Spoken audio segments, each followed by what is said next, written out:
I'm sending this video just to show you how to use the ball. So you take the ball, get onto a flat surface.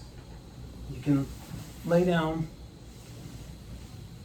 kind of wiggle the ball in between your shoulder blade into those rhomboid muscles, but hug yourself. This opens up the rhomboid muscle.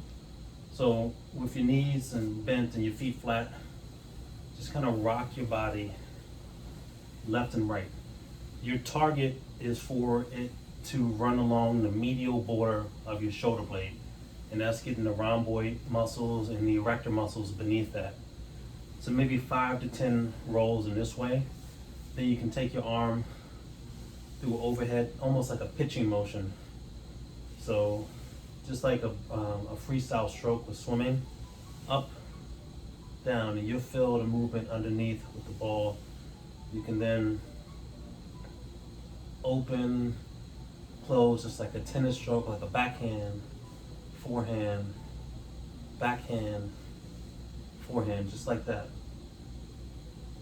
So that's how you use the ball.